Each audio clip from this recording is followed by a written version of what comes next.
All right, truth seekers, what's going on?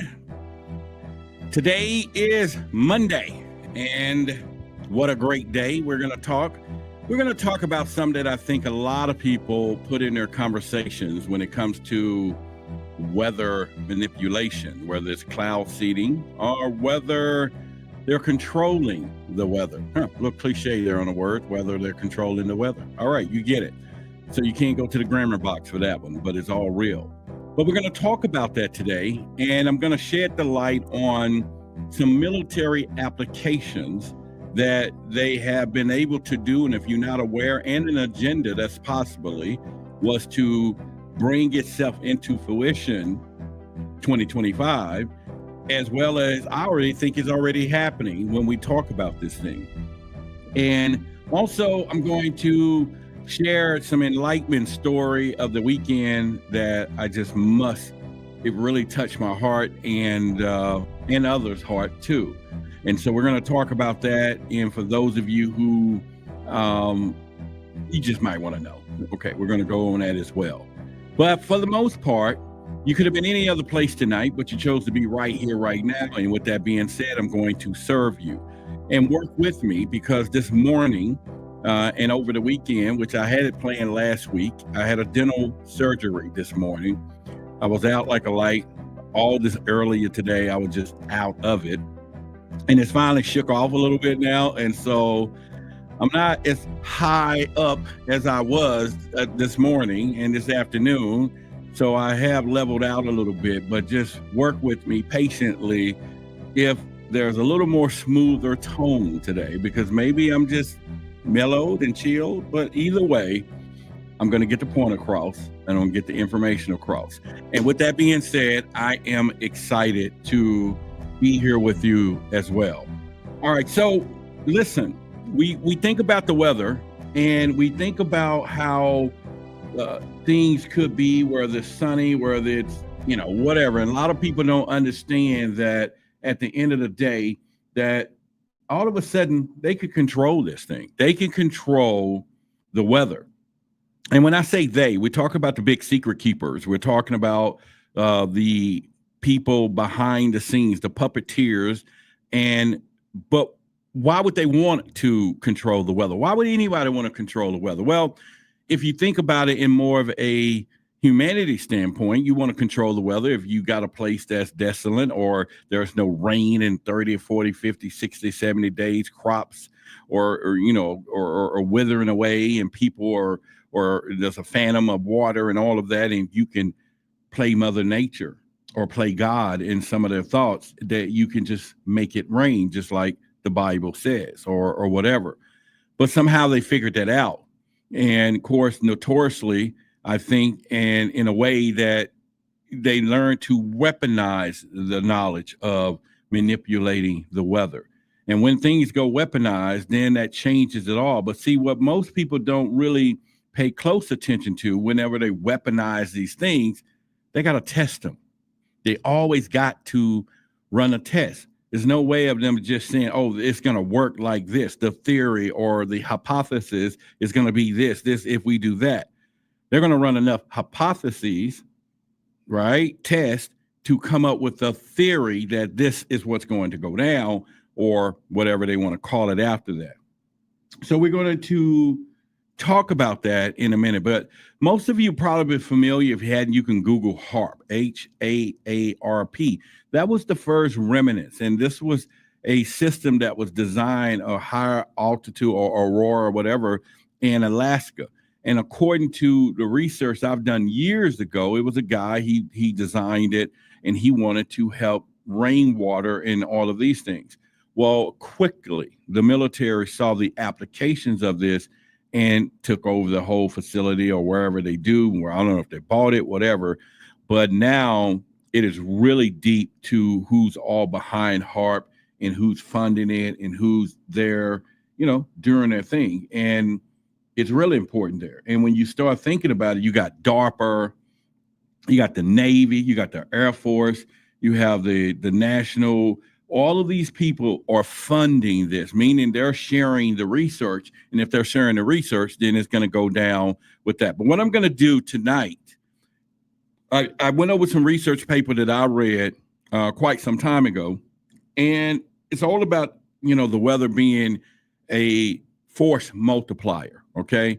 And if you ever get to the term of force multiplier, you're going to get some people are multipliers, then some people are force multiplier. I would consider myself as a force multiplier. But either way, this takes whatever the main things are, which could be weapons, and take it to 10x it, right? Or 15x it when it comes to that. And this is what they have found out, what they can do with the weather. Now, what I'm going to bring up to you tonight, and things you probably never even heard of, and I know you haven't, because they don't put it in the mainstream media, but I'm going to give you some scientific terms as well as some everyday terms and conversation of each one of these that you not only should be concerned with. And it ain't about how we talk about how they're doing it. So I don't no longer want you to continue to focus on how they're doing it. Remember the knowledge, the esoteric knowledge is in why. And when I tell you about some of these mechanisms that they use or weaponized, then we can discuss why together as we go down our journey of truth versus authority, because that is why we're here. That is why we do what we do.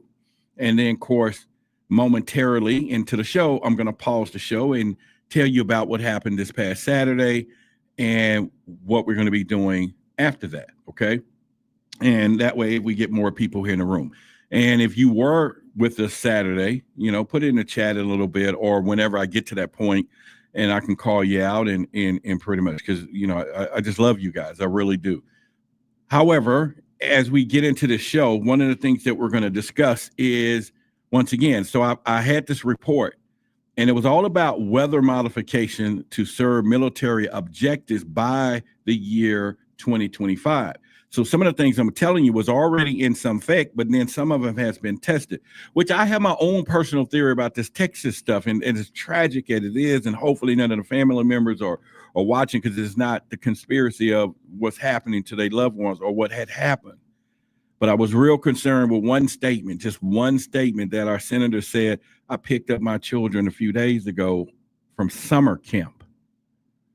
And when I go through all of this, it's not about what he said, it's about what they know and what they're capable of doing. And they, again, is the big secret keepers, these, organizations and 3 letters and 4 letters and unknown clandestine organizations that's out there.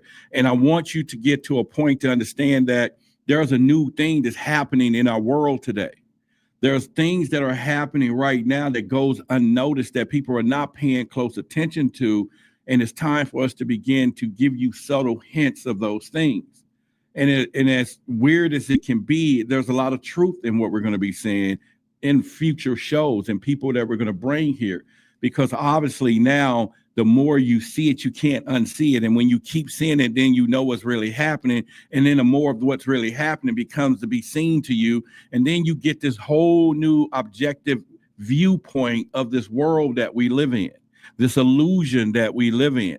Now, knowing that it is an illusion and it is something that we could possibly alter, that's what I feel good about.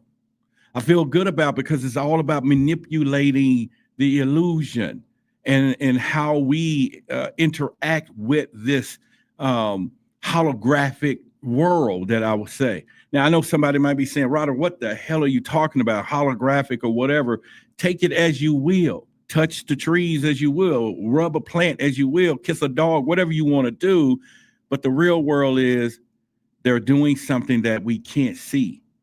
And we should be able to only if we focus and open our minds, because our eyes are useless when our mind is blind. So therefore, you got to do that. So with that being said, I'm going to get right into it, and we'll give a shout out to some of these people in a little bit. But let me get back on track. What we're going to talk about outlines the various technological advancements that could enable the United States Air Force, number one, to influence weather patterns on a, listen to this, local and short-term scale. And the document that I got details about the concepts such as participation enhancement, right? Suppression, fog dissipation, fog. They can turn around and manipulate fog. We thought the alien was the only one doing that. That's how they would come in all of this stuff. And it makes a lot of sense because I get a lot of reports of people who have seen aircraft when it's thundering and lightning in the clouds and something moving. Why wouldn't that be an appropriate time to move? Ain't nobody looking up when it's lightning. Ain't nobody paying attention when the rain is coming down or looking down not to get wet, but not understanding where it's coming from. Perfect camouflage. And why not a storm just shows out of the middle of nowhere, or clouds just come out of the middle of nowhere? And some people call it cloud seeding now. That is another part of a conversation. But anyway, they can do localized storm modification. See, that word alone, when I say local, I didn't say nationalized. I didn't say tsunamis over there in some part of another third world country. I said localized. Localized is exactly where you stand right now, where you are right now. It's local within the jurisdiction of the United States or Texas or Dallas or in a place where people are hanging out, and they can do it all.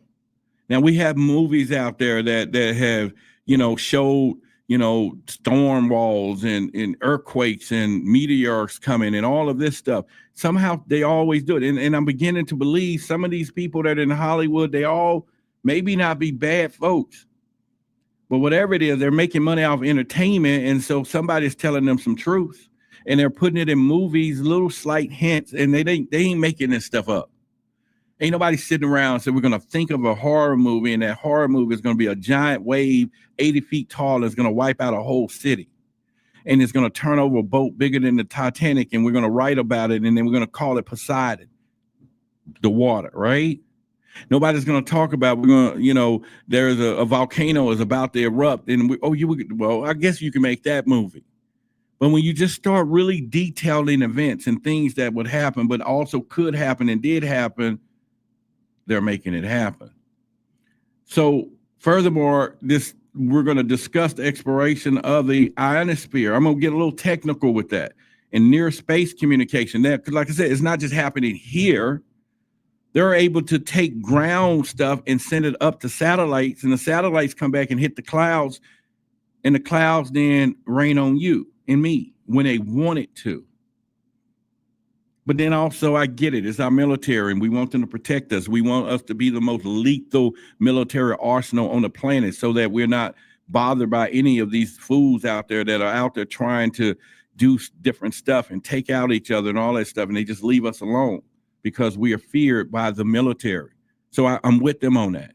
They said, Rodder, we need to use this to make a weapon to defend the country so that your kids and grandkids and your friends' kids can live in peace and harmony. Go ahead and take it. I get it, because we can't sit here and think about humanity when other people don't play by the same rules. The problem is when they turn that crap on to us, when they use us as the test rabbits and all of these things and make it rain just a little harder than it normally does at the right place, that is going to cause a problem. Because when I talk about this for you tonight, you're going to know they can manipulate it on purpose and localize it, is the word that I used in the beginning. Anywhere that they want, they can do it. They can do it. So we're going to get into this. And if you're ready for it, put a 1 in the chat. Let me know you're ready to hear some of this stuff, because it's going to get a little technical, but it's going to be as real as it gets, people. This is what we do here. Most people, well, I don't believe in conspiracies. Well, whatever you don't want to believe in now, this is a new wave of term now, because we got a new word for our community when it comes to conspiracies, and that is the word on the street. And as you come from the hood like I grew up, if it's the word on the street, oh boy, that's better than FedEx mail or better than UPS letters or whatever, because the word on the street don't get no better than that. Rumors don't fly on the street. Nobody plays that way. So our new word for conspiracy is the word on the street. If you hear me say conspiracy, then we're saying allegedly. When I say the word on the street, as we go further and further and get it into our system of conversation, then y'all know what I'm talking about. So I got a couple of ones. All right, so we got about 80 people in here and only 1, 2, or 3 people want to hear. Maybe I need to talk about rabbits or something. Maybe y'all want me to talk about the Dallas Cowboys because y'all don't have a football team like that. because you may not want to hear about weather manipulation. You want to hear about when you come out tomorrow and it's snowing and it's supposed to be 100 degrees and you sitting here going, it's the biblical end of days. No, it's not. And they make us believe that because they've already programmed us that is happening in such a way, I'm saying. And so therefore they can manipulate the weather to make it look like that, to instill the fear that they've already programmed us to have. And why not make it into fruition when they can do what they do? They're magicians. So we think and we lose our mind and begin to act radical, don't invest properly, don't spend our money or don't do whatever, and they can or sell your property for cheap because you think it's the end of days.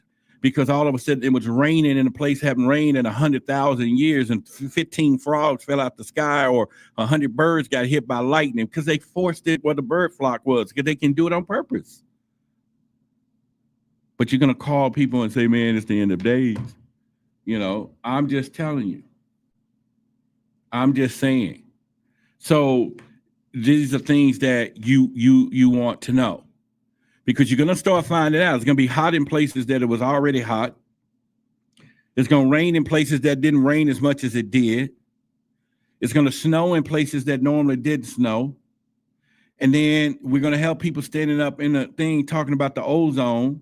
Then we're going to have people like me saying it's the reptilians raising the surface temperature so they can come up here and live. And then you're going to have people say, oh, it's global warming, which we know it exists. It really does.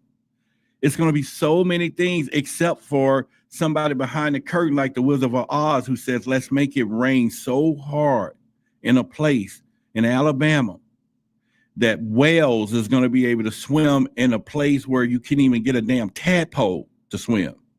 This is how they roll. And they're going to laugh about it while we sit here going, it's the end of days. So we're not going to do that anymore, ladies and gentlemen. We're not going to do that anymore. We're going to talk about it as it is. So to begin the process, the first one of these that they do, and they label it as a force multiplier, weather force multiplier, is advanced nonlinear modeling techniques and computation capabilities. This here involves computers and nonlinear modeling techniques. Now, the way it works when I read this thing is that these two areas are considered crucial for integrated weather modification capabilities. And this was way back then. So about the year of 2015, significant advancements in computer power, modeling techniques, and atmospheric stuff, right? Information tracking were all able so they can project to be highly accurate and reliable weather prediction and capability. So now with AI, it's even worse because AI can make it happen for them. See, they used to analyze data and they say things like the perfect storm. We have the perfect storm today. Now they don't have to say it's a perfect storm. Now what they do is get on the phone or get on a thing and tell AI, create the perfect storm in Dallas on June 28th within that week. Is it going to work? And the AI going to say, well, not on that day, but 2 weeks from now, we're going to have just enough wind and just enough rain that we can create the perfect storm. Because you got to think about it. Be real. Be realistic with what I'm about to say now. What is the only freaking job? Come on with me now. And let me know if I'm right in the chat. If I'm not taking you. What is the only job? The only freaking job that they can sit there and lie and tell you and be wrong and still keep their job? It's the weather people. That's the only one. They can get on TV and tell you, get your coat, get whatever out today. It's going to do this. And they don't lose their jobs. But now, it's a whole different story. It's a whole different story. I'm just saying. And the other point of this is we're talking about how they validate against real weather data. They're using this. So the core of these models that I'm going to tell you about, and I got about 5 or 6 more. You got to hear them all. You got to be prepared to know what's going on, because I think it is time.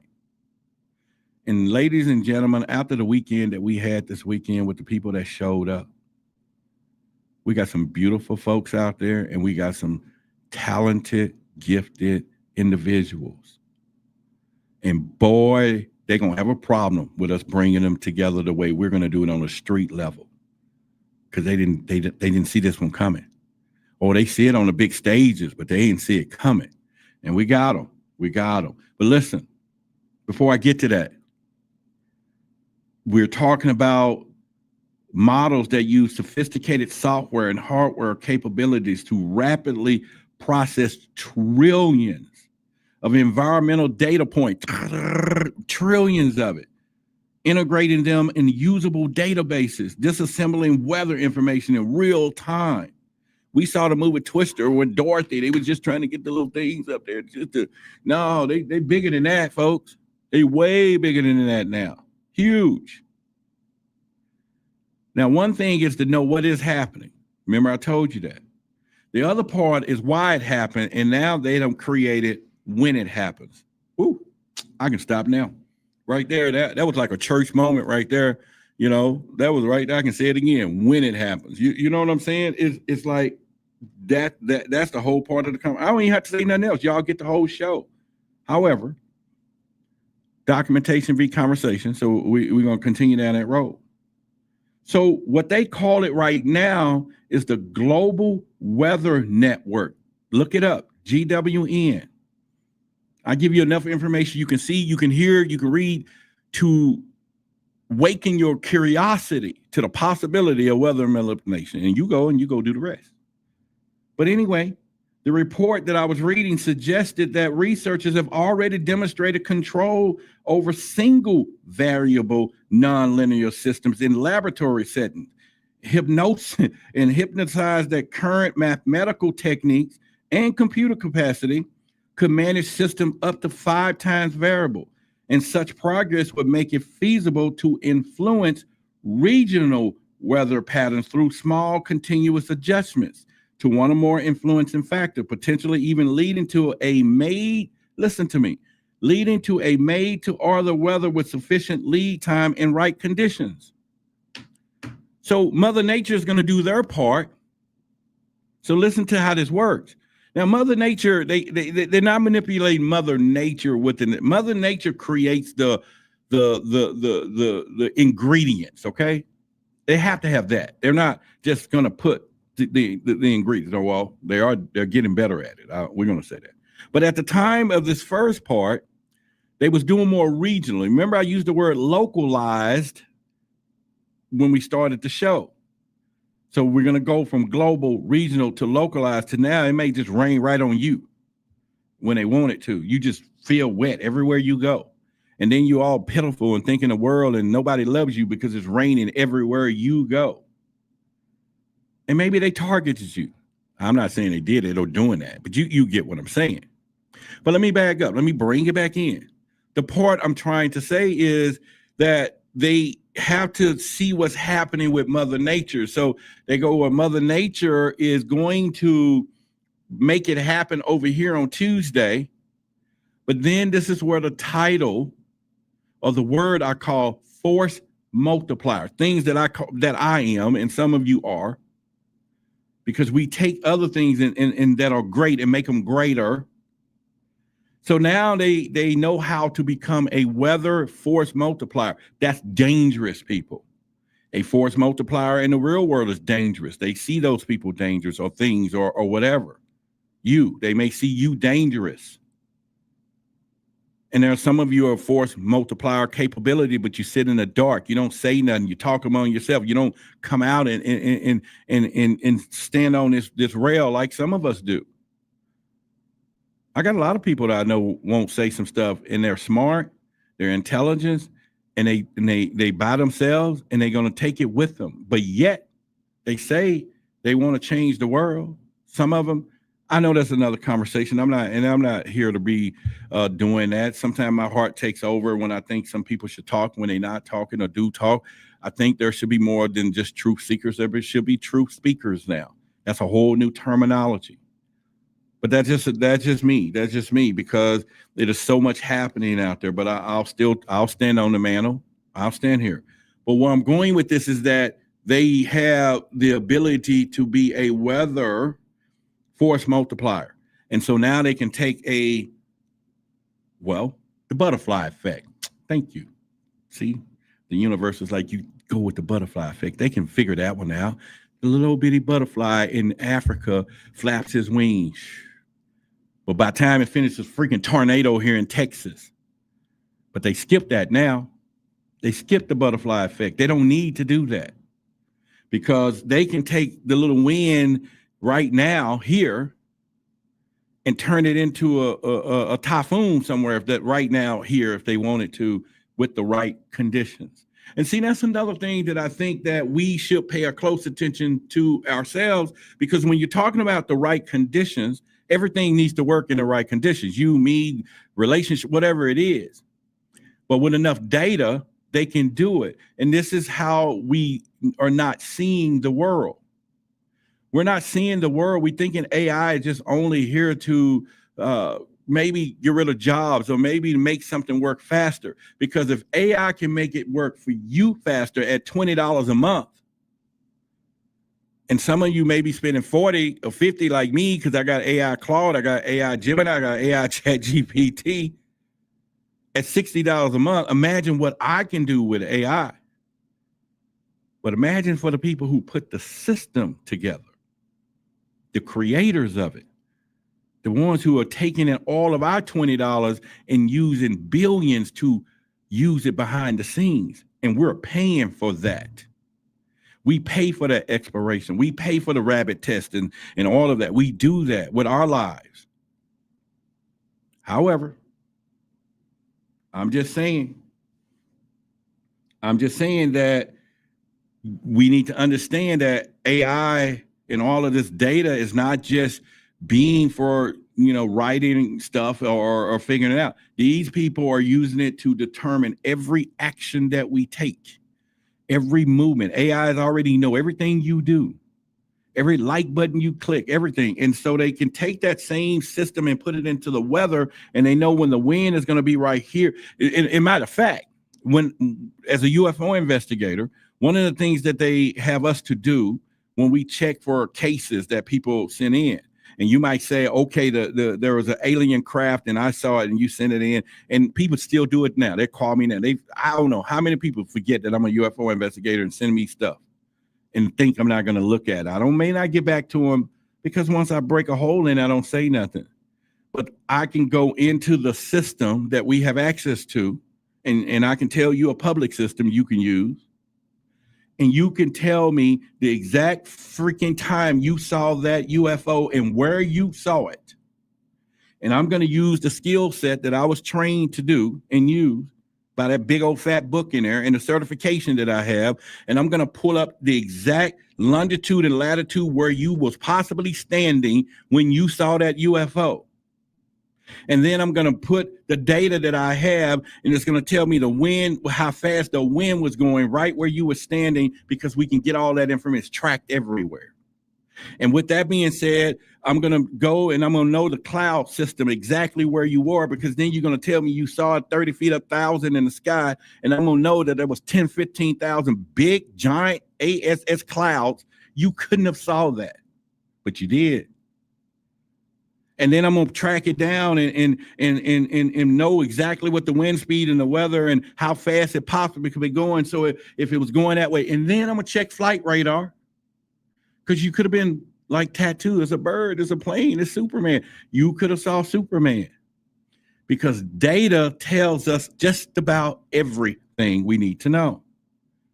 And I didn't even say the metadata of the photo you sent me tells me the exact longitude. You know that, right? Every photo, you don't see it. It has the longitude, the latitude, exactly where your camera was, where you were, and everything else. So if you cheating on your wife or homeboy, girlfriend, boyfriend, whatever, don't send no photo talking about out here bowling with my homie and she knows me and called me, or he calls me up. I'm just like, man, your girl lying. Because this photo was taken at this house and pulled off Facebook at this moment, because the data shows it. But I ain't petty like that. I'm just going to, my name is Paul. That's between y'all. But don't get me wrong, because, I'll be the same one delivered information and my homeboy turn on me like, man, you didn't see, that ain't the data you saw. Anyway. So imagine this, though. I open your mind. Okay, I want you to understand your mind is like a parachute right now. Okay, I want you to visualize your mind like a parachute, because what we're going into tonight, you need to know this. And know that the parachute only works best when it's open.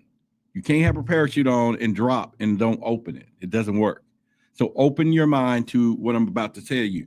So imagine a world. So we're going to use your imagination, where the very breath of sky is calculated whisper.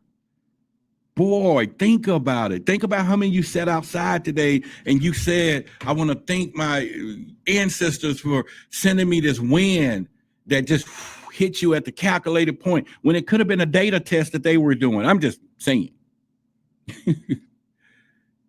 It could have been a data test. We don't know anymore. That's all I'm trying to say. We don't know. We just don't know. That's how this thing has changed now. But we need to get on top of it so that we're not manipulated the way I'm talking about. But anyway, the sky is calculated whisper, not a wild roar like a lion. It's such precise prediction, a blessing, or it could be a curse, when it hands humanity the keys to control nature itself and potentially erasing the raw unpredictability, beauty I was just talking about of the elements. That's what I was trying to make, and maybe chopped up a little bit, because right now there's going to be contradiction between Mother Earth beauty and the manipulation of these big secret keepers, archons, demonic forces, you name it. They're manipulating these things. And we're going to have to really figure out in this simulation what is tampered with and what is being manipulated and what is something that you program for yourself that's happening. I'm just talking about that. So what unknown horrors could a single nudge unleash, echoing through generations? This is how this conversation we're having is. In fact, I may have this same conversation tomorrow on Forbidden Knowledge, right? Because they need to hear it too. And it may be a little different. I may learn some more stuff between now and tomorrow. But where I'm going with this is just a little nudge, just a little bit. And that's what's crazy. And if we can model and manipulate intricate dance of the atmosphere, we're truly advancing as a species. And we're playing God with forces beyond our moral comprehension. And I got my grammar box, but I'm going to go ahead and be it like this now. If I said it wrong and you understood it and you want to point it out to me, then that's ego. Drop the ego. But you get where I'm going, right? You get where I'm going. We're talking about God play now. Now, if these people are not afraid to play God, then what is their consensus of who God is? See, you don't want to go there.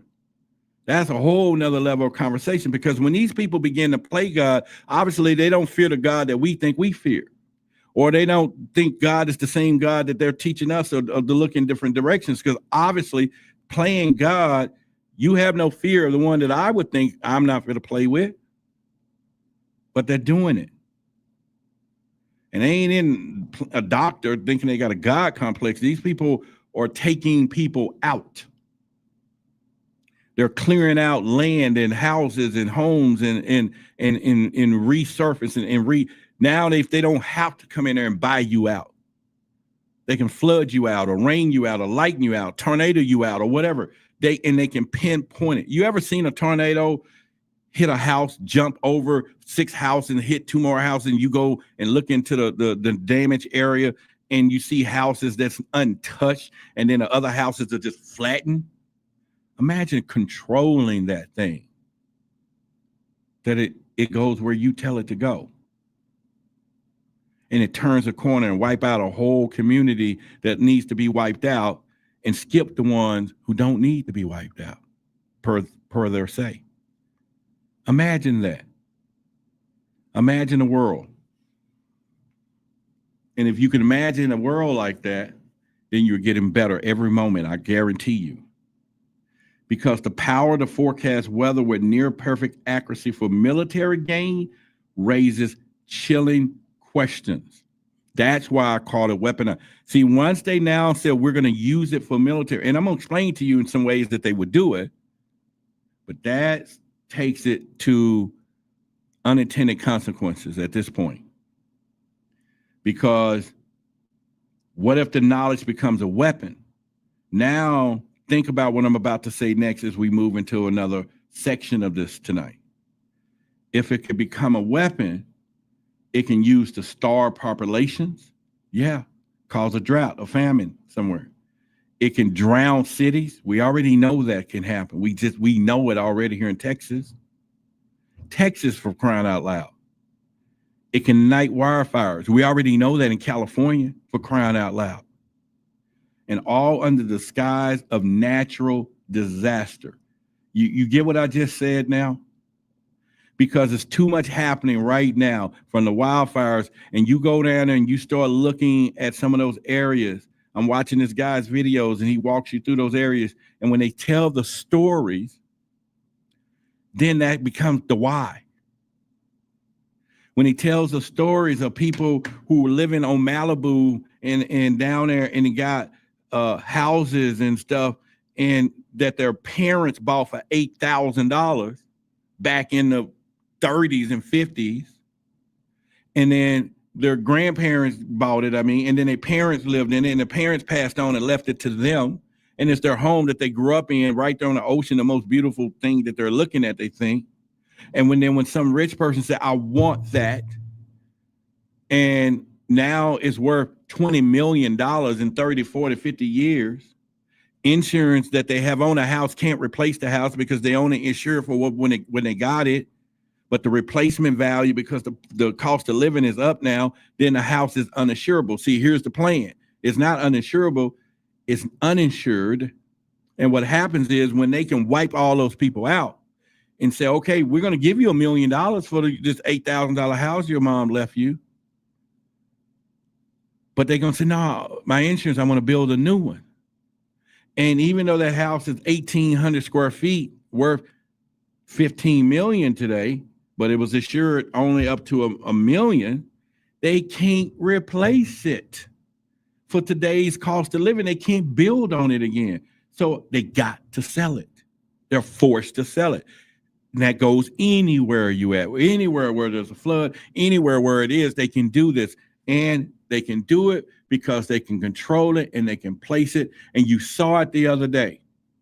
Because all this stuff here in Texas, all these people were complaining rightfully about things not going the way it needs to go. And you know what the leaders start saying? Oh, man, you can't blame us for things that God did. Oh, if you playing God, why can't we do that? I'm telling you now, they're playing it. They're doing it. Oh, y'all just, you see, it's not our fault. This is something that never happened. It's a natural disaster. That's the cover up. Oh, they're good now. They're good now. It's the cover up. And when you see it in anomalies like this in areas, and then you're going to listen to my show and content that I'm telling you, and I'm telling you, go look at the Global Weather Network and all this other stuff I'm going to tell you, you're going to connect the dots because you're truth seekers. The problem is, will you be a true speaker, though? Some of you just going to consume and take it and take it and take it, but you ain't going to never say nothing about it, and it's going to continue to happen. Yeah. And don't get me wrong, I do not have a suggestion for you to go run down there and be marching, with a sign by yourself, talking about they're working the weather, whatever the rhyme we can come up with, and you're going to be looking like you crazy. And then they're just going to show you and make it rain on you. So let's go into the information gathering and transmission. We're talking about the Global Weather Network and its local sensor arrays.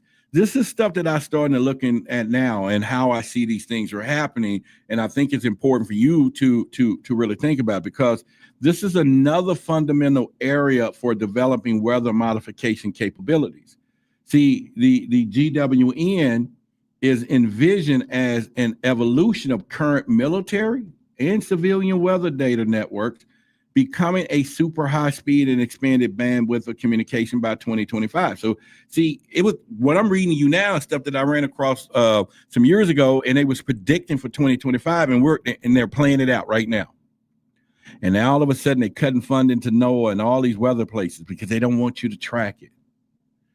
Because now you got phones, you got AI too, you got little stuff, apps and stuff. The human people in the communities, we can build little sophisticated stuff with some of those tools, and they'll say, yeah, man, they doing that. That's what they're doing. And the thing about it, it will continuously feed near real-time data observation from a denser and more accurate worldwide sensor network, including improved. And I have a picture I think I have in here. And just to give you some illustration, I think this one kind of show, this is cloud seeding, where they put the chemicals into the cloud and then it forced rain, condensing water vapor. Then they have one particular, now this one is kind of HARP. This is how HARP works. HARP works is a facilitating transmitter. They send radio waves up into the ionosphere. I ain't say atmosphere, ionosphere. These people are technical, where they're sending it between 100 and 350 kilometers altitude, resulting in heating effect and create irregularities in the electron density there, in turn allow communication signals and satellites to relay the ionosphere, whatever you want to call it. Satellites is working this stuff now. Oh boy. And it ended up stuff like this out of the middle of nowhere. And we call it Mother Nature. We call it Mother Nature. And like I said, in a few minutes, we're going to cut in here, and I'm going to tell y'all about Saturday, some incredible people we met.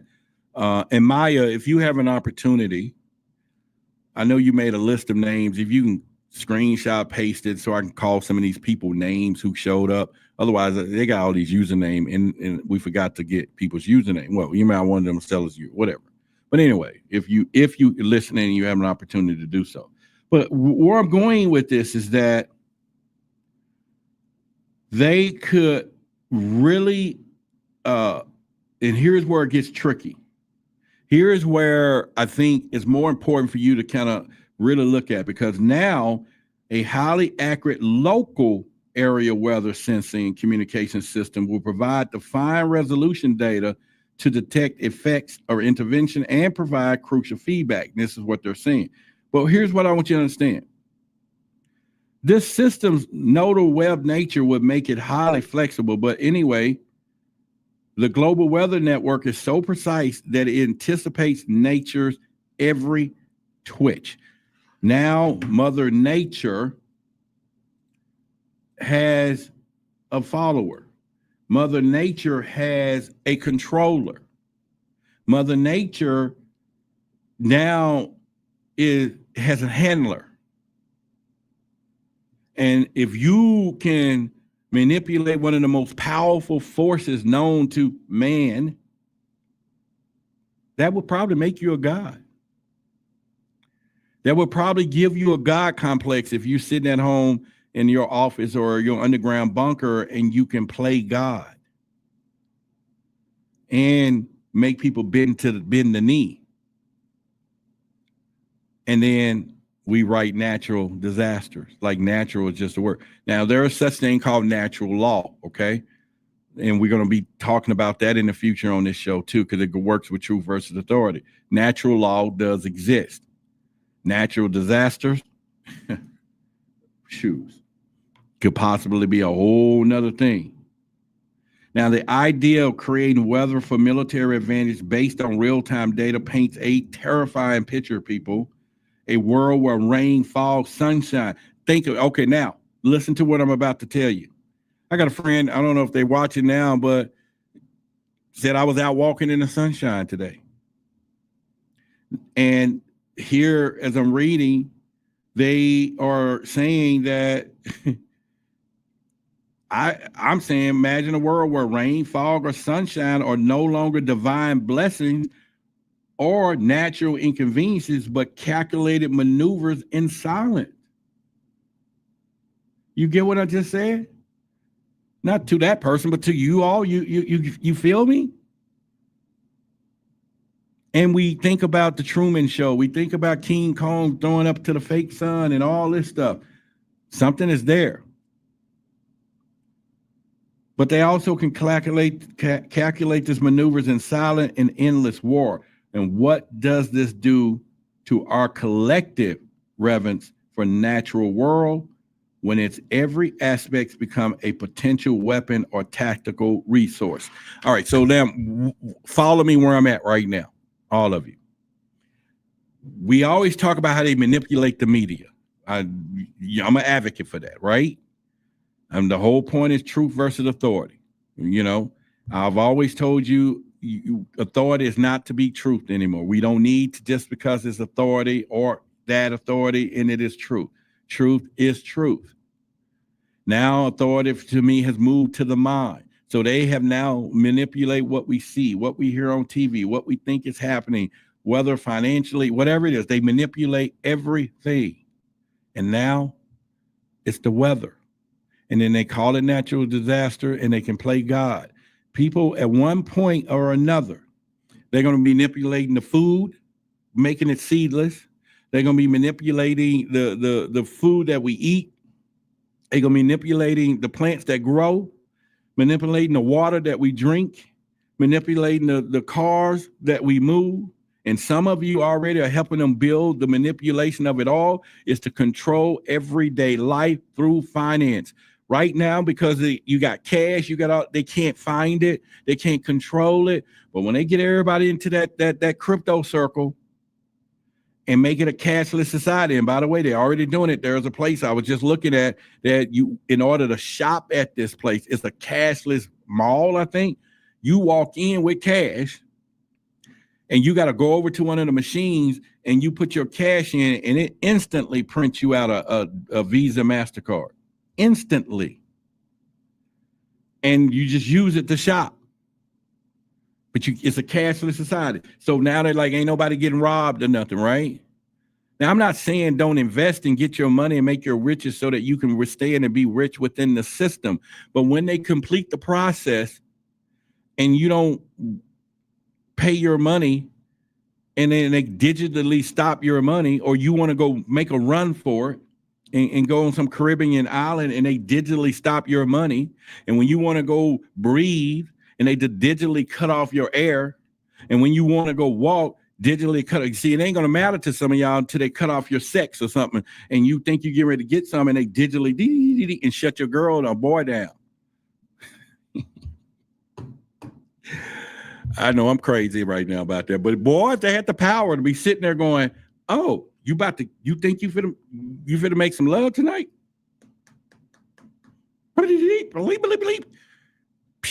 It's shut down because everything's digital. Ain't nobody doing that natural no more. Y'all gonna love that. Keep it coming. Look, he talking about not the adult toys. I know, right? Yeah, it's gonna be cool there. You be like, yeah. But you get what I'm saying? That's the way they're working. I know, right, Rebecca? They ain't gonna get it until it's too late. They ain't gonna get it until it's too late. I'm just talking right now. I'm crazy right now on some of this stuff. All right, so let's go to participation. You know, when you think it's this little, drizzle and stuff modification. Now, this was their goal by 2025, which is where we're at now. The U.S. projected to be capable of increasing or decreasing participation over short-term and localized area. Now, the capability of this could be used to decrease enemy. Wow. Okay, so they can use this to increase the enemy, mobility, like making it muddy terrain and affecting their morale. Because if it's gloomy, then your morale is affected. You get what I'm saying? And all of that stuff. And so they could Oh, this is crazy. And they can increase, and they can also make drying out an area if they wanted to. They have already researched participation modification has long history with some aspect applying during the Vietnam War. They've been doing this. One notable technology involved judicious exploration of solar absorption potential of carbon black dust. And when it's dispersed microscopically, if that's the word, in the air over a large body of water, carbon black absorbs the solar energy, heats the surrounding area, increases evaporation, and leads to cloud formation and subsequent precipitation downwind. This method would work best upwind from coastlines when offshore flow. People, this is no joke. This is no joke. And we walk around here. See, and let me tell you about manipulation real quick. We was having a discussion about Mickey D's. Y'all know who that is. And we were talking about, I did a research on them years ago about the unintended consequences of Ray Kroc making them the #1 producer of burgers in the world. And we might look at that from a global company standpoint in a story, but we don't look at the coincidences is the word I'm looking for of the power. But that coincidence also has what we're talking about here, force multiplier manipulation, even with the food that we eat. And I'll explain that real quickly. So when you think about McDonald's being the #1 purchase of apples, the #1 purchase of lettuce, tomatoes, and everything else, and when I say the #1 purchase of a beef, and you walk around and you say, I don't eat McDonald's food, I eat beef, and I go back to the store. But you got to come back. Let's put yourself in the business. Now I want you to open your business hat. If you are the beef seller of the cow, and McDonald's come to you and they're the #1 buyer, and they said, we need beef like this to supply our chain, but you're making beef like that to supply the grocery store where some of you are eating. Then the manipulation and force multiplier, just like the weather, is getting ready to step in because but McDonald's they want to meet this demand. So they're going to make all the beef, even the ones that goes in the store, the same process that their #1 buyer want. Big fish eat little fish all day long. So even though it looks like a steak over here, it's still the same meat that's over there, because they're not going to make meat over there just for you over there so they can supply all that they want over here. But it's easier to make the meat over here the way they want it over there, so that then it's going to make the meat over there and here for you the way they got it here and over there for you. You get what I'm saying, right? So where you think you buying your meat over there and they're making it over here the way they're making it, you're actually getting the meat over here the way they're making it over there, because the process says that they have to do it that way. And then you start thinking about McDonald's saying they got soy and all this in their meat, and it's not meat anymore, because I was doing a study and they was talking about to make a McDonald's sells almost 2 million burgers every day. And that's 200 million burgers a month. And when you think about that manipulation of the food chain, and now they're moving to the weather. So meaning the cows are not lining up. We don't have enough cows lining up for that. The meat is coming from somewhere else. Now they're doing the weather. You get what I'm talking about, right? They're doing the weather. So let me get back on track, because I know some of you will be like, oh, he's talking about this McDonald's stuff.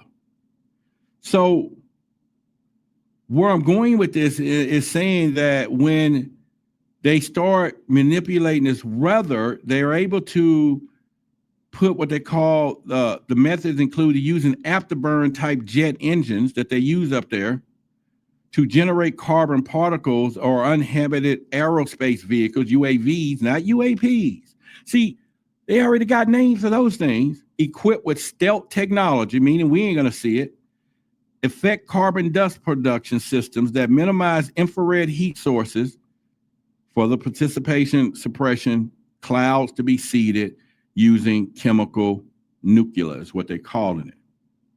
And before it reaches a desired location, forcing participation. So where I'm going with this is when you're talking about them weaponizing the weather, and I did take a sidebar with the McDonald's. I apologize. But I only wanted to make a little gravity that everybody is being affected, so that everybody pays attention. Is all I'm saying, and we understand that. So imagine the sheer horror force of a drought, where the very sky refused to weep for a whole population of people, and the rain turns battlefields into floods, and they can do this on purpose. Or they can trap and demoralize an enemy, period, but then they use it on their own people when they want to buy the land. The power to make it rain and withhold, it all evokes ancient fears of divine wrath. You now for to tie it in for you. See, I got to tie it in mentally so that we understand it and we kind of see it. When they begin to create these phantom, whatever you want to call it, y'all know phantoms. And when they began to create the controlling the waters, or droughts, and people start beginning to feel that this is ancient stuff that's happening, because they turn to the book, and then the book already predates the system of saying that we're going to have this drought, and it's because you're not being a good human, and God is punishing you. And people, they pre-wrote this, so they already got the playbook. And when they create all of this from the skies, see, because the biggest deal started back then anyway. See, when we were humans here first anyway, then when the aliens, extraterrestrials came from the sky, anything that comes from up here, we don't see it as human man-made, right? Y'all get that, right? We're programmed that way. Long as they can make it look like the sky is doing it, which is heaven, God, whatever, it's natural, it's unbelievable, it's being wrapped, and we being punished. Long as they can make it come from up there, they figure that out. That's why they do it. That's why we see the anomalous vehicles up there. That's why we see this stuff happening, because this is where they got us up there. Y'all get me, right? So let me finish this talking point, and then we're going to go into what happened Saturday, and then we'll come back with fog. See, fog manipulation or modification, they gave a movie on what would happen with that deal. See, when they do fog, what they're working on now, they can walk right up to you. You ain't going to even see them. They can walk right up to you. Right up to you. Broad daylight. And you ain't going to even see them. But anyway, so imagine once again that the power to make it rain and withhold evokes ancient fears, like I said, the Van Ralph, now chilling and wielding by human hands. What moral line is crossed when essential elements of survival become strategic pawns, potentially leading to widespread suffering and irreversible ecological collapse? We're witnessing that, is what I'm talking about. We witness it without a shadow of a doubt. So, with that being said, I'm gonna go into a little bit Saturday real quick, and thank the people that showed up, tell you what had happened and what is happening,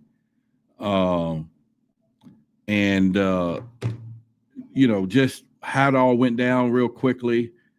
All right, so I got a little video that I just put with the little drone, and this is when we first started. So you'll see the group of us there, and then by time the afternoon came, that with the size that you see now double. So we end up with about 20, almost 20 something people there for our first give a shot at this thing, and I loved it. I really loved it, and so I'll just play this little clip here.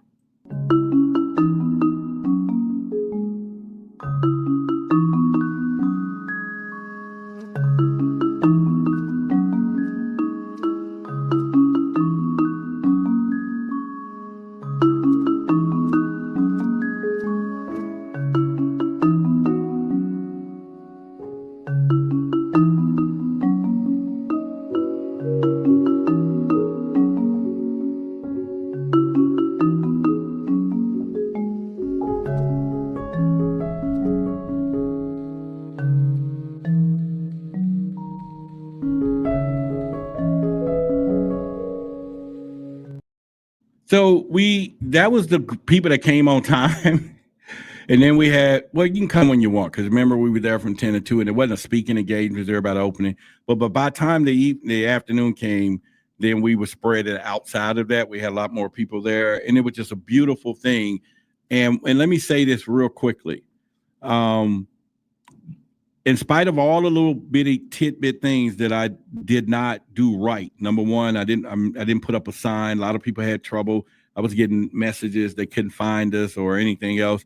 And me only being one way of seeing, coming into this interest and thinking, when I put the first video up of here's where we are, you're going to see the sign here, you're going to see this. It was just bad planning, or not planning, but the overall part. So next time we have a banner up, Truth Seekers, here's where we are, and people will see us. But then the other part is who got there, right? Who's supposed to be there, because you're in the right place at the right time, like you're supposed to, because we had a lot of touching moments, real touching moments. Okay.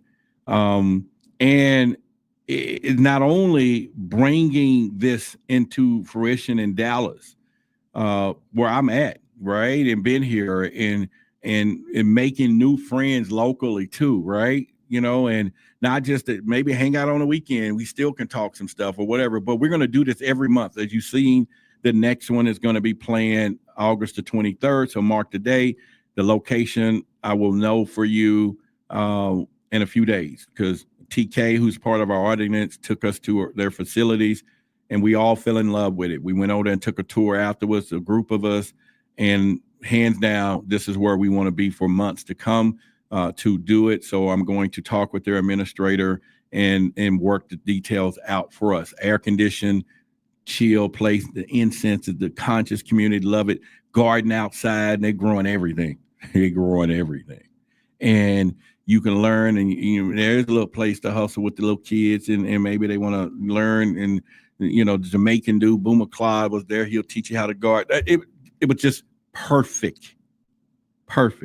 So shouts out to TK for giving us an opportunity to even just talk about it. It may not even work out. It may say, whatever, but the door is open. She got the door open for us, and I'm going to go this week for sure and solidify. But having said that, some incredible people showed up. People that I think new stars are born. I'm not going to call them out individually. They know who they are. You saw some of them speaking in different ways.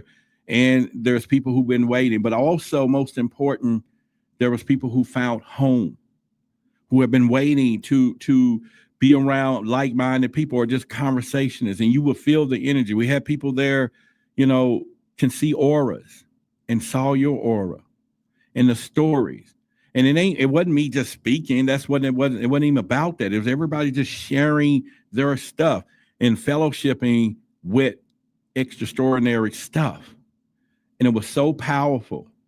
And I had so much of a big vision after that that the next day I was just drained of just not bad energy, but the flow of saying, this is the beginning. And there was one person put a comment on one of our videos, oh, didn't nobody show up? No, you didn't show up. And that was great. We didn't need that anywhere, because if it had been just me and Maya, who was there, by the way,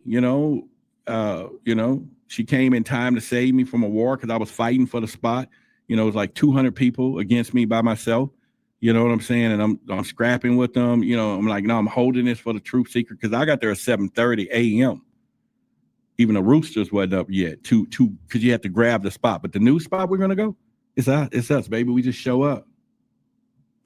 But we had a great time. And then and here's the deal. There was people from Forbidden Knowledge showed up, people from, and then the godmother showed up of our channel in her RV. She don't even live in Dallas. Drove 12 hours the night before to get there. So y'all give a shout out to Diana. Okay. She came, parked a big old RV over there. And as she travels, though, she comes through Texas and go to her. I don't think she spends winters nowhere. She goes to her summer home, then the other place in the other home. But she rerouted her stuff to be there, and drove and hit me the night before and said, I'm coming in 12 hours. I'm coming in hot. Y'all give her a shout out. And this is just the beginning. I promise you, it's just we're going to have so much fun doing this. And yeah, we'll expand, but we're going to build it right here too. And y'all are welcome. And you're going to know the date. So the next one is August. I'm going to put it up here, 23rd. So we bam family. We booked a meeting at a meeting. We sure did. Booked a meeting from a meeting is what they call it. We bam fam. And it was just lovely.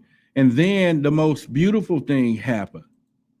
So see that lady right there with the orange on? Now, let me tell you how divine this thing works. Let me tell you how divine when you know you're in the right place at the right time. She had a big thing and she has she does, what is it called, Jen? She does singing bowl, whatever they call it. Jen, put in the chat. We talked about it today.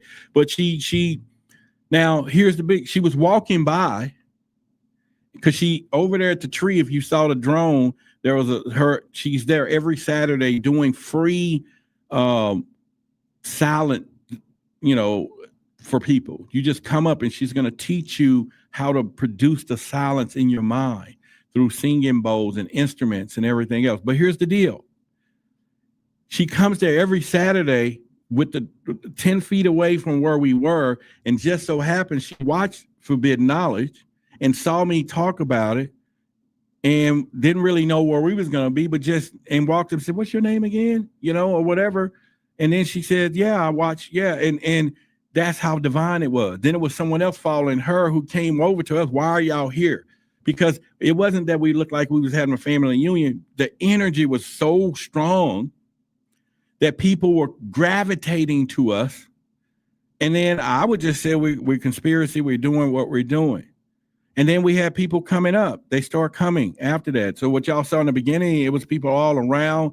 And then ultimately she did this. She gave all of us a singing bowl and showed us how to, do the om. And everybody was hitting. Wesley with bong gonging and Megan and her daughter was doing this. And I mean, we were all beat. That was probably the first offbeat symphony I've ever heard that we ding dong, ding, but it was just so surreal. I even saw a couple of them crying because that's how powerful it was. And we had our own little chants and all that. And then, of course, she did it for us when some of them left. I think I got a little clip or something that she was saying. And this was all ad lib, but it all happened right there. That was sound bells.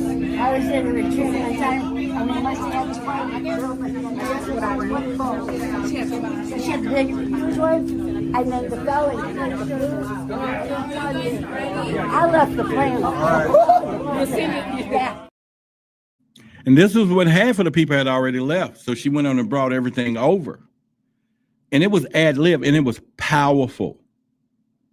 And I'm going to do whatever I can to get her to come to the indoor. And so I think we got our email. So we need to reach out to her and everything else. But I met some great people. And then some of us went out to dinner afterwards and everything else. But every month we're going to grow this thing. So witness it for those haters. Like, oh, yeah, ain't nobody. Dude, this ain't Forbidden Knowledge. Got 1 million subscribers and all of that where you just say something and 500 show up. These are the truth seekers within our community. And people from their show, there was a couple who went to Egypt with Billy said, I just have to come out and support you. Great couple. Then we went through the Epstein list, going through names. We laughing at all the people on there. I had to cut it off camera for that one. But we had a great time. And, people that I met, that we just met, and Empress was there, TK, Lillian, Alana, Megan, Quincy, Wesley, Stephanie, Lester, Devin, Diana, of course, Kiba, which got 2 names now. But you get what I'm saying? And these are some of the people, and we're gonna keep it going. I just wanted to throw that out there and tell all of you, if you attended, I love you. I really do. I was just so proud to sit there and everything else. And I had dental surgery for Friday, I think, and I counseled it. So I had a little pain, but they didn't know it because I'm still funny and joking. I'm doing what I'm doing. So I had the surgery this morning, and I'm talking this morning.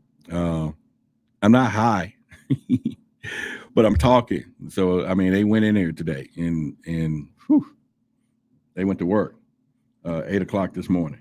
So it is one of those things. Yeah, I know. We have it, and it's in our secret drives too, Diane. Everybody you can think of is on there. We went through it, and we all had a good laugh and everything. It does exist. It always had. They just, but anyway, so if you were there, just put, an I or whatever in the chat. So now, because we're gonna see usernames instead of whatever names and everything else. But if you was there, put your name in the chat, and then we'll continue the show. So anyway, next August the 23rd, we're gonna be doing it again, and then we'll plan one for September. And we just gonna just give us a place to hang out, and that's what we did. We sat there and heard some amazing stories. In fact, when I was there that morning, a guy he was from a Navajo. He walked up and told me Skinwalker stories. He had left by the time everybody came. He lives in that area. It was amazing, but it was something I've always wanted to do, been trying to do it, the timing and just really, and we did it. And next time, I think Jen, we'll get her come up here. Y'all hear some stuff live. Let her get some talking to you. And like I said, it's not just it's not an event. Everybody's just talking, but we're going to turn it into something. You better believe it. And I'm going to have something there. And I've already got some people who heard about it. Say, man, I'll come and be a surprise guest for y'all. Oh, Lord, are we going to be working on something? So shout out to all of you in the community. Let me continue the show. And for those of you who couldn't make it, the next time I'll be a little more prepared with the live streaming, because I just brought my little camera and all that, and I couldn't even know how to flip the dang on thing. But as a community, we're gonna raise the bar, and it maybe get a little thing. We make a little investment. We probably need about a couple of grand investment. We can buy this thing called YOLO. It's a switcher, and then we can put little cameras everywhere, and then we can just switch and be filming it live now in the inside, and you can just hear conversations and talk and switch around and have you to come into that with us as well. And maybe we can put a screen in there, and then you can talk to people that's there, FaceTime, because if we do it through this StreamYard, I can bring you on stage in New York, and you and everybody in that room could be looking at you, and you can talk to them, we can get as integrated as we want and interactive as we want. It may take us a little investment as a community, but we can do it if it's worth it. We can do it. And but anyway, it was wonderful. So obviously, hey brother, I'm glad that it was fruitful gathering. I'm proud. Yes, man, it was beautiful, Damien. I think I was the only one there because no one else in here said they was there with us, but that's cool. Maya was there. Diana was there. I think there's some other people there. All right, so let's get back on this manipulation story. And we will continue, because I do have a lot more there. And we'll continue. So let's talk about fog modification. Let's talk about the fog modification. And if you hear right now and you have not hit the like button, I would love for you to go ahead and slap that like button right now. Let me see how many likes we could have here. We're on our way to 25,000 subscribers. So when we can get there, that will be so nice. Yeah, we 3 away from the like button to having 100. So if you can help us get there, please do. And let's do it. All right, so fog modification is a scary thing, because successful fog dissipation typically involves heating or seeding. Cold fog is below 32 degrees, is best dissipated by seeding it from the air with agents that promote ice crystal growth. Warm fog, which is above 32, which causes 90% of the aviation related problems, okay, is most effective dissipating by heating or through hyperoscopic seeding using agents that absorb water vapor. Optimally, the results require advanced knowledge of fog depth, liquid water content, and wind.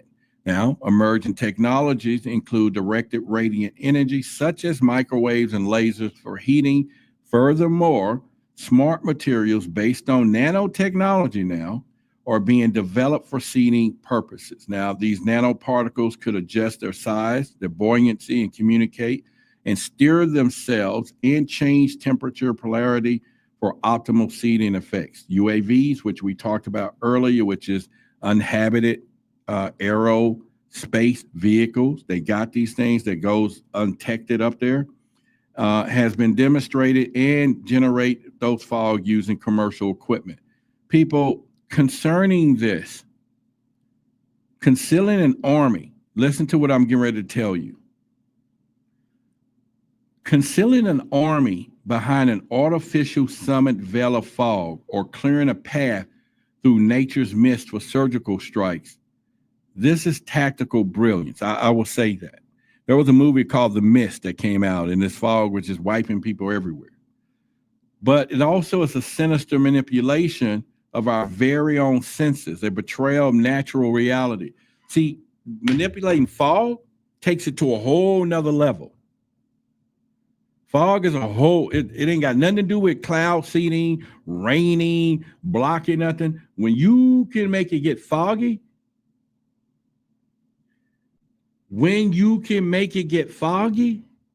out of nowhere, and we've seen it. Some of y'all driven down streets and you go down a little lower and it's fog and you can't see. And some of you driven in fog before in the mornings. A lot of major wrecks happen in a fog. And you've seen it just in a spot in one place. So imagine them creating this. We had dust storms here some months ago, the fog storm that came out of nowhere. That stuff was manipulated right across the board. People were getting sick, as Maya said. So I'm trying to bring this into our knowledge sphere that there is a higher force at work, and it ain't God, and we ain't being punished. It's manipulation, multiplying force from people who said we can weaponize the very reality. So if they're already doing mind control or obedience code is what I call it. They're already, messing with our senses. They're already doing these things. And all of a sudden, you walk out in the middle of the door and fog disappears. Ada just said it's been foggy for days, gray, dark clouds. And I'm telling you, they had a plan for 2025 and it is being worked. The other part, what happens to the warriors? Spirit, when they air, they breathe, the ground that they fight is a manufactured illusion. If you don't think the Matrix is true, that Neo says in the movie, but yet they do everything they can to manipulate stuff, and they bend the fabric of reality in our minds, this is where it all changes. This is where the grip of all this gets a little freaking disturbing. It make you go, And I'm just saying, and maybe you might be saying, Roderick, you making it up, because when I start talking about storm modification next, localized storm modification, that'll get your attention. That'll come right on home to you, because you can realize that, but you ain't gonna play with the fog. But I guarantee you wake up and you ain't never had no fog in your neighborhood, and you walk outside one morning and you can't see nothing. How many of you going to walk into the fog? How many of you going to go skippity-doo and go to walk the dog that morning into the fog? Yeah, you just woke up one morning in your sunny place that you have, and all of a sudden it's foggy, and you're going to continue with your day and go through it and like it ain't nothing, and you can't even see 2 feet in front of you. That's what you're going to do. That's how you're going to roll, because you got courage. You got fog lamps, whatever. Shoot. I'm just telling you, go try that one and see what happens. Pull that one off and leave your phone on video, please. Leave it on live and just park it. Not follow you. Just put it on the end of the fog when you walk into it, and that's the last thing we're going to see. Because that's gone. You're gone. It's out. I'm not saying it's going to happen, but you get what I'm saying. The possibilities. Fog out of nowhere. That's like in a movie and just show up and you're going to call somebody, girl, it's foggy outside. Let's go out here and walk the dog. The dog ain't even going to go. You're like, no, I ain't doing that, Becky. We ain't going out like that. So this is the power. Fog is a serious one because it plays mental havoc on everybody who sees it. It's one of those scare things that Scarecrow and Jason and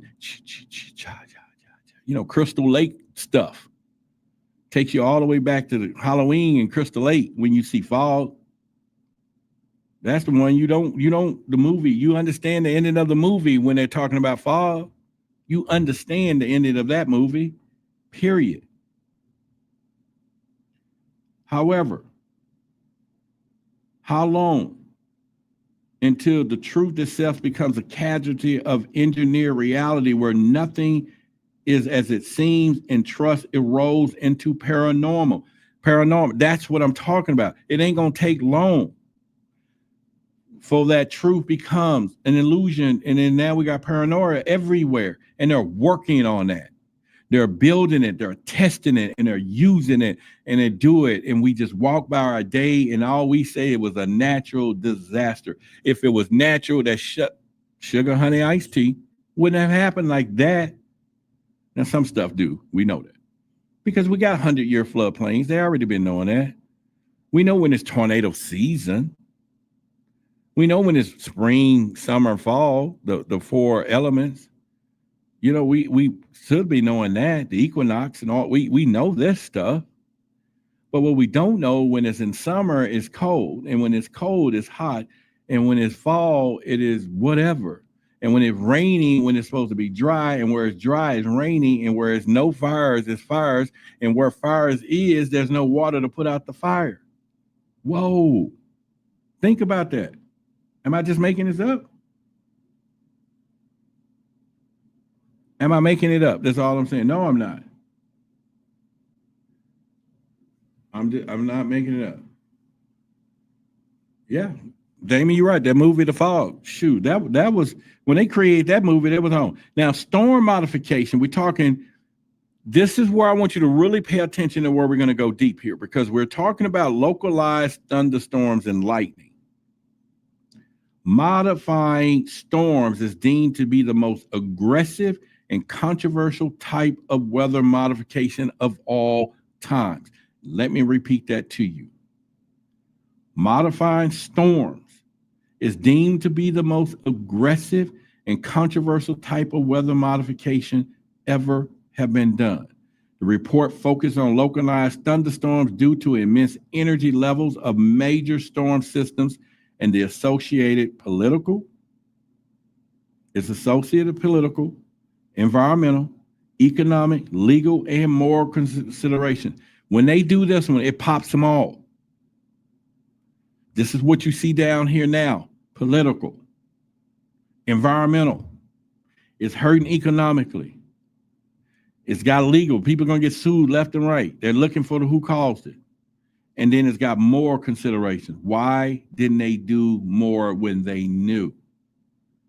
This is why the manipulation of storms is the most aggressive and controversial type of weather modification. And people, we're funding that stuff. And we know it exists. And not one time had they made it rain in South Africa when they're in the desert over there. Now, they haven't done that. They ain't send water in places that people are needing water. They're sending water to drown out places that they don't want people to inhabit anymore. You get what I'm saying? That's what they're doing. That's exactly what they're doing. And when I read this report years ago, they said by 2025, which is where we are, aircraft are projected to have hardened electronics, lightning neutralizing electropotential fields, and advanced autopilot system to navigate storms, giving the U.S. a technological weather edge over adversaries. So now, because we can manipulate the weather, the aircraft should already know where it's going to be, and it's going to move in different directions because we control it all. Systematically, of course.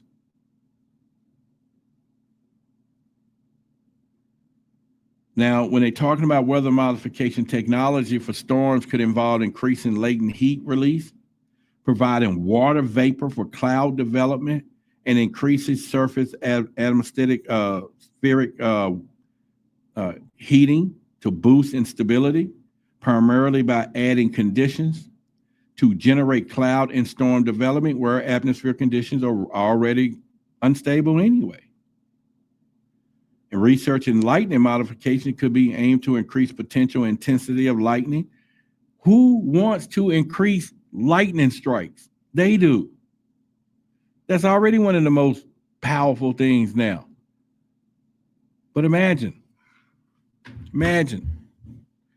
they got us trained to say lightning don't strike in the same place twice. Why not now?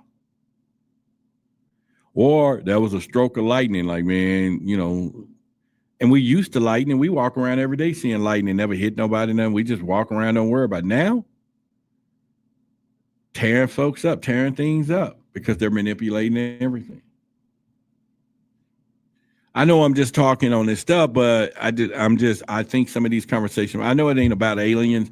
I know a lot of people may come here and y'all want to hear some alien stuff, but this is alien technology. This is things. You get what I'm saying? And I know, you know, like Roderick, you just go, you know, whatever. If you think I'm nuts about all this, I bet you don't go stand out there in some lightning and see what happens. You think I'm nuts about it, go down when it's storming and all of a sudden they tell you it's 2 inches of rain and you think 2 inches of rain is not taller than this. And you say, well, Roderick, I'm not going to worry about it's 2 inches of rain. It's just 2 inches of rain. Do you have a clue of what 2 inches of rain could do? Water is one of the most powerful substances that God has made on this world. And every time that they want to get rid of and clear us out, they flood everything. Everything. Earth is 73% water. You made a 73% water. It's got to be a powerful substance. And when they tell you 2 inches of rain, and you sit there and go 2 inches of rain, all right, that's cool. We ain't gonna be here talking about size, doesn't matter. We talking relationship in 2 inches. We talking 2 inches of rain. And when that rain swells, I know I'm giving a visual here, but when that rain swells, the cumulativity, and it goes, that 2 inches becomes 6 feet. That 6 feet becomes 20 feet. That 2 inches of rain that started down there becomes 20 feet down here. And now it's the most lethal thing on the planet. And it has no mercy for nothing. Land, water, nothing. It has no consciousness for nothing. It don't pick and choose. If you in its way, you in its way. It don't pick and choose if you got a Hummer or electric vehicle from Elon Musk and Tesla or whatever, and it's got bulletproof windows. The water don't care about none of that at all. It don't even care if you can swim like an acrobatic dolphin. Dolphins don't survive in that kind of stuff anyway. Fish don't even do it either. And think about it. How many times we seen these catastrophes and the fish are dead in the water? They live in the water and they dead. Imagine you. The fish are dead. The frogs are dead. You get what I'm saying? And they live in the water. But somehow it just don't work. It's not the water they used to either. So when they're up here saying, you know, it's 2 inches of rain, and then you go look for your local politician, and he went on vacation that week, you go on vacation that week. When they talking about it's gonna be some thunderstorms coming, you go look and see what's happening out there, and make sure you leave too. When they trying to sell you some storm windows, and they go, because we got storms coming, 90-day or 180-year storms. No, you need stilts. And then that ain't gonna even work either. You just gotta go higher ground. You gotta go to higher ground. I saw a video. I saved it. I was going to play it. It was too scary.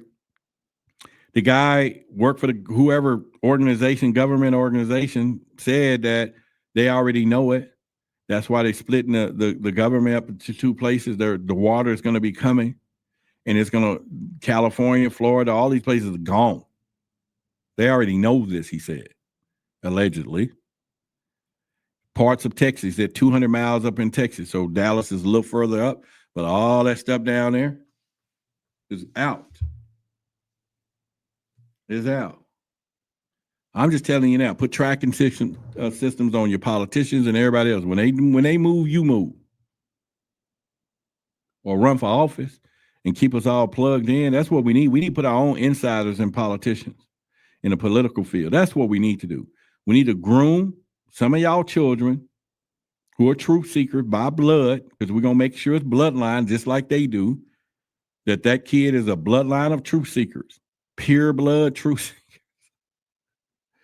We're going to make sure your kid is a pure blood truth seeker, and we're going to fund our money together, send your kid to the best school, and make him become the next inside politics for the truth seekers, and keep us informed and make sure he don't lose his way. Why don't we create that one? That's what I'm thinking about. Make sure his mama's a truth seeker, his dad is a truth seeker, his granddad has been a truth seeker, his great granddad, and do bloodline truth seeking. And if it's just a little answer, other blood, we got to figure it out. I'm just saying. I'm just telling you. I'm going to probably get the video. I'll probably play it whenever. But the guy called it all out. In fact, let me see if I still have it saved. You can hear the audio. In all the places that he said, it was not too good to be listening to. Let me just see if I have it. Let's see. I'm going to go with recently saved. Let me see where I would have put it. And it's worth listening to, by the way. Where did I would have put this thing? It's going to be a video. I think I would have saved it under. Hang on. This is maybe an Instagram save. Hold on.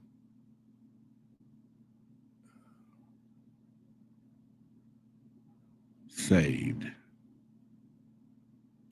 Booyah. I think it'll be in this category right here.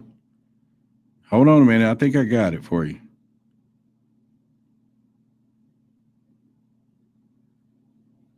I think it's this one.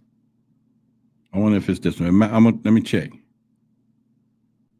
No, it's in this group though. Hang on. I'm getting close.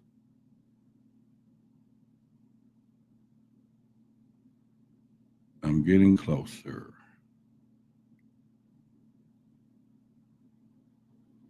Man, I guess I could be scrolling. But anyway,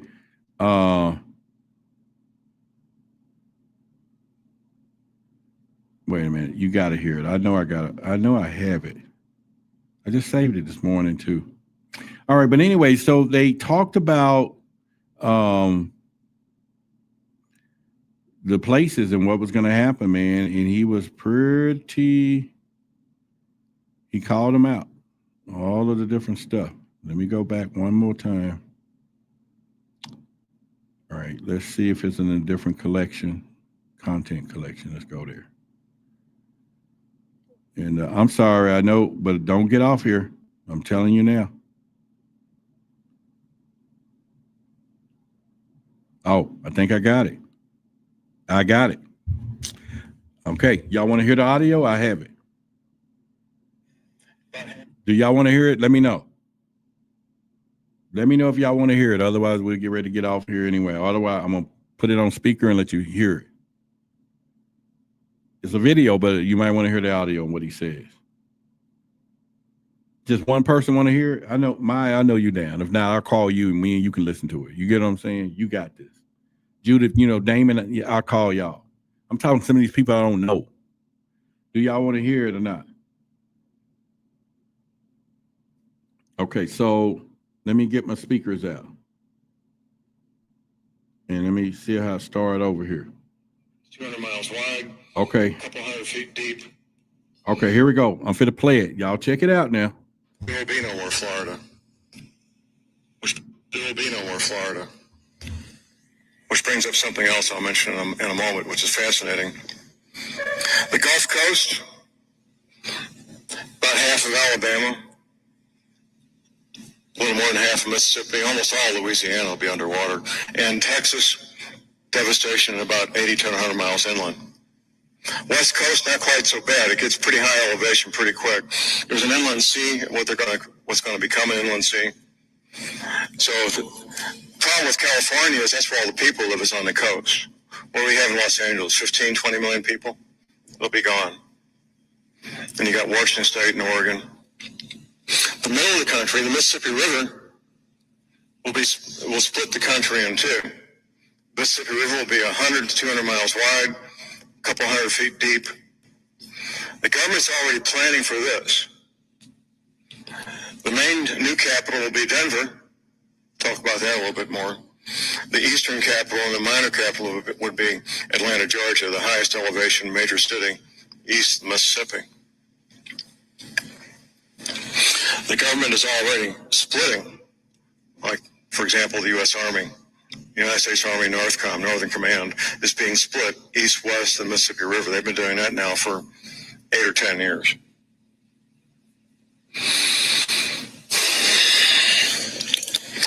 There's a project that I'm working with my listeners on my radio show, and I could not possibly do this by myself. And Florida reminded me of it. We're covering images from movies and television shows and now magazines showing continents with new coastlines. So anyway, we're talking about the Liberty Man, and the thing about it is they're gonna put that under the Nibiru coming back. That's the plan, because the planet is coming back, and that's the calamity it's going to cause. Because if you remember, Nibiru, when they was here before, they call it the Great Deluge, meaning the flood, the water. Every civilization, everything that has been reset in mankind knowledge of wisdom or ancient or whatever was done by water, people. It wasn't done by no fire. It wasn't done by no storm or air or whatever. It was done by water. And somehow, some kind of way, when that moon moves a little closer and the tides begin to shift, everything shifts and the water has a life on its own. That's the problem. So maybe we just build a boat. Maybe you just build a big boat, but hey, when there's waves and all that, who knows? Or you can move up here to Dallas and Texas and come to the meet and greets, because we're 300, 400 above sea level, and we're going to be just fine here. Come join us. And don't be putting in the chat, ain't nobody show up. I bet you everybody will show up then. Y'all find out we got high ground over here at where we're going to be meeting next month. Everybody going to be up here. You know what I'm saying? They all going to do it. And the thing about it is, it's truth in that, because we see the symptoms already. And as to what they do problem, reaction, solution. That's how they roll. Problem, reaction, solution. That's all I'm saying. That's where they roll. So, but if you want to come up here to Dallas, hang out next time. We have watermelon. Boy, that's a great place when it's flooding. We got watermelon. We have some sweet seeded watermelon. But the jokes is to the side. I'm saying, listen and see what is happening. Build accordingly. Oceanfront property ain't probably the dream to be having for the future.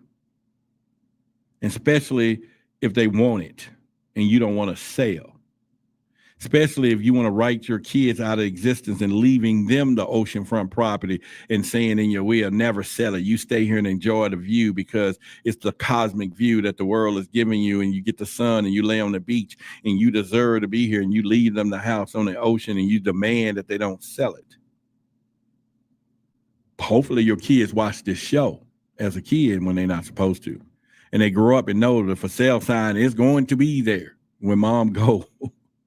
Because they it's happening two ways. When Nibiru or whatever comes back, or they want to realign the structure for money. Make the money and move. You get what I'm saying? Make the money and move. That's all I'm telling you. Watch the sign. Watch the symbolism. Symbolism, we talked about that at the thing Saturday. That has been my dream, is to teach more on symbols and symbolism. I just can't figure out a way how to make it interesting to you.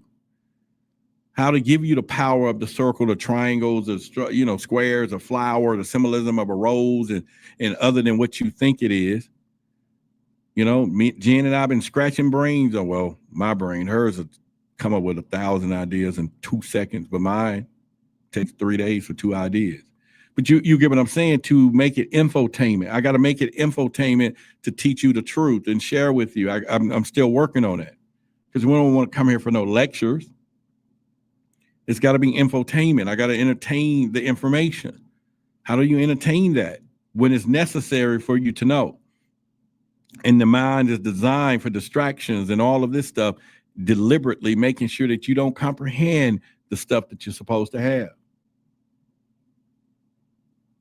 You get what I'm saying? They don't do that. Well, this past weekend, we talked about stuff that we didn't talk about on here on the air, and shared information. Everybody was all ears and happy, and people sharing divine stuff and the way to see the world, the ego. The lady was just teaching stuff you ain't hear out here. And other people giving their advice and experiences. It was a lot of people grew so fast this weekend. It was incredible. Incredible. That's life-changing. And maybe we all can't do it here, but we do clusters somewhere else. Right? And we become luminous. And they was all wearing their little luminous chains and everything. It was beautiful. And people were walking up. One person like, what does that mean? And for the first time, I felt like we had our own secret society. I didn't even want to tell them what luminous means. Only the people who were sitting around knew the truth, because they was outsiders. Yes, our own secret society. All right now. He's talking. He's going at it. He's saying it. Blah, blah, blah. He's saying it. So, for those of you who are getting your, data this week, there's a couple of people who got into the drive and got their disk drives, and, Dr. Strange, I'm gonna just call him out. He's getting his this week. He's gonna have so much information, more than anybody on this planet, most of the people. It's gonna take him a lifetime to go through it, but he's got the data, the inside. He's gonna have it. And his life is gonna change the minute it hit the ground. And he opened those files and began to go through, and then the quest for knowledge takes over and continue to take over. It's gonna grow. I can't tell you how much I've grown over the just popping in there. Better than Netflix. It's better than, and good TV is good TV, but it's good stuff. Mind-boggling stuff, eye-opening, interesting stuff, and other people, things, people that you didn't know existed. You hear and watch and listen to who they are. A couple of you said, hey, send it out. And I'm just so proud that they made their investments for the future and saved this and put in a safe deposit box for the kids or whatever. I say this, and it's not going to be open for everyone anymore, because we got to shut that down. Not because we want to be secretive. It's because we want to be secretive. We want to make sure that, it stays intact. The wrong people can't have that information. And that's why there's a tag on it, You can weed it out real quick, really quick. But anyway, I love y'all. And let me see that I have some more to talk about here. I I did have artificial weather that we can get into, virtual weather. They're doing that now. If y'all want me to talk about that, or I can use it tomorrow when I get into Forbidden Knowledge. I may do another show like this and just keep it firm for them. And pretty much, I may just do that, you know. I may do that, but I will say this. Yeah, we're going to get ready to get out of here. But anyway, I love you guys, and I made some new friends, some people that, you know, we don't have to even hang out just every other month. We can maybe hang out on the weekend and just sit around and talk. I made some new friends, and I really enjoyed it. It just whatever. And maybe this needs to happen different cities and stuff too, and get friends where some of you can't travel here, but eventually we're going to put it on the road. We're going to put it on the road. All right. So I think I survived good. Earlier today, I was puff. All my face was puff, and all of this was swollen. And I had a different kind of pain, not the pain I've been having for the last 3 weeks. I don't even think some of y'all knew, but I was going through it, baby. So I'm so happy today that all this has been alleviated and energy is just get back up. I got to wait a couple of days to work out so I don't build up the pressure. You know what I'm saying? We would do that. You all right, Ada? You good? Hot as it is there, shit, it'll dry up when it hit the ground. Where y'all at? But overall, so yeah. So anyway, I'll see y'all tomorrow. I may try to do a 2-part. If not, I'll just do Forbidden Knowledge tomorrow. And then if we don't, I'll bring them over here because we need 75 people to be hit 25,000. So I'm going to be trying to get them to come over and subscribe to hit the 25,000, something I've been trying to do.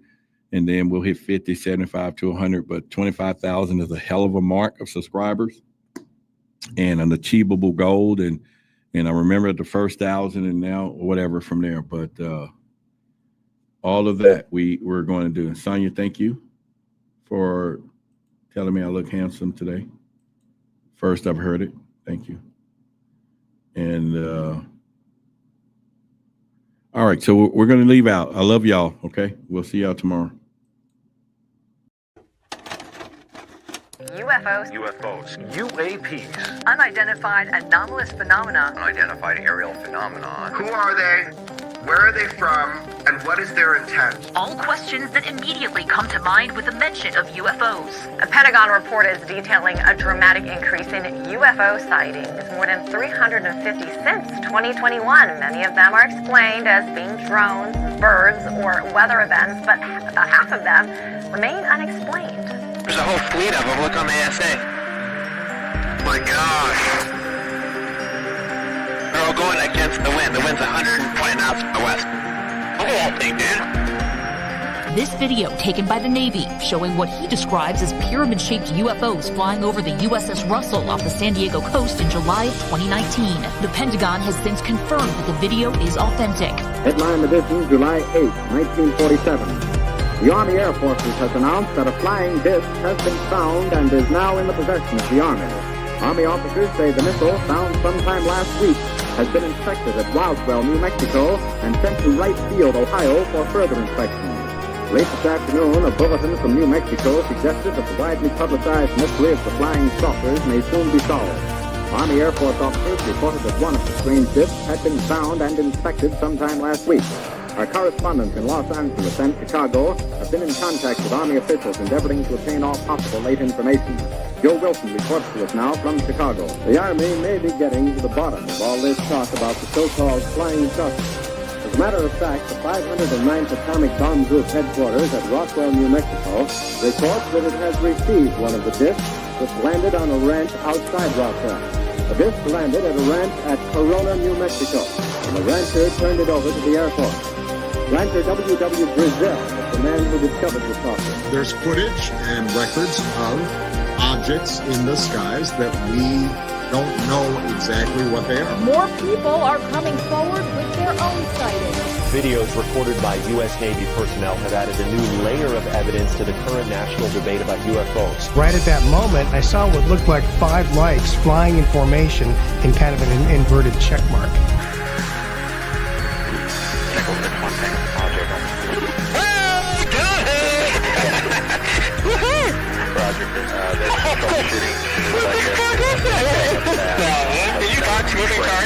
The NASA independent study team did not find any evidence that UAP have an extraterrestrial origin. We don't know what these UAP are. The mysterious flying objects are still a mystery. NASA will continue investigating them and has appointed a director of UAP research. Technology that we faced was far superior than anything that we had.